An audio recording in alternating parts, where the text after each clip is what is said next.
अस्सलाम वालेकुम। आज हम गुड़ वाले चावल बनाने लगे हैं। हमने गुड़ को पानी में भिगो के पिघला लिया हुआ है। चावल भी हमने रख दिए हुए हैं धो के। और ये हम अब पानी बॉईल कर रहे हैं। और मज़े की बात यह है कि इसमें मैंने पहले तो ज़र्दे का रंग डाल दिया। मैं इसमें ज़र्दा बनाने लगी हूँ। फिर मुझे याद आया और मैंने फिर दोबारा से पानी रखा, और जो पानी बॉयल हो गया है तो फिर हमने इसके अंदर चावल डाले हैं। और आपको एक बहुत ही मज़ेदार बात बताऊं कि कुछ अर्से पहले, कुछ साल पहले की बात है कि मुझे ये पता ही नहीं था कि जब ज़र्दा बनाते हैं तो उसका चावलों का रंग येलो कैसे होता है।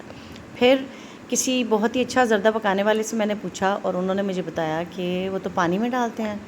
और इट वाज सो सिंपल, लेकिन मुझे इस बारे में पता ही नहीं था।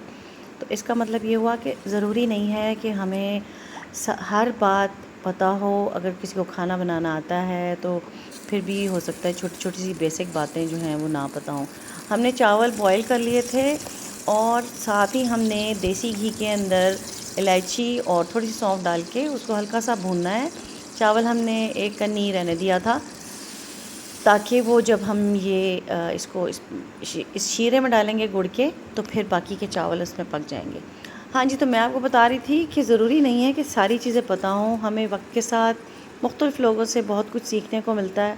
सीखना चाहिए, उसको अप्रिशिएट करना चाहिए, और ऐसे नहीं होना चाहिए कि जिस तरह हमें सब कुछ पता है और हम दूसरों से कोई बात सीखते हुए शर्माएं या किसी को कुछ बताते हुए भी शर्माएं। बहुत से लोगों को आपसे कम पता होगा, आपसे ज़्यादा भी पता होगा। हमने जब शीरा बहुत गहरा हो गया था तो फिर उसमें हमने चावल डाल दिए, उसको हिलाया, और अब हमने इसको दम पे रखा है। 2 से 3 मिनट के बाद हम इसको खोलेंगे। थोड़ा सा हम इसे मिक्स करेंगे। अगर हम इसको इस वक्त दम से पहले मिक्स नहीं करेंगे तो कुछ चावल मीठे होंगे और कुछ फीके होंगे, इसलिए हमें 1-2 मिनट के बाद थोड़ा थोड़ा सा उसको हिलाना पड़ेगा। तो अब जब हमने तकरीबन 5 से 6 मिनट के बाद चावल देखे हैं तो हमारे चावल बिल्कुल रेडी हो गए हैं। सारा जो गुड़ का शीरा था वो अच्छी तरह से मिक्स हो गया है इसमें और सारे चावलों पे कोट हो गया हुआ है।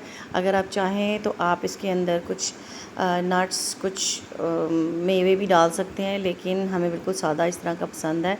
चावल बहुत खिले खिले बने हैं। आप बनाएं और इन्जॉय करें।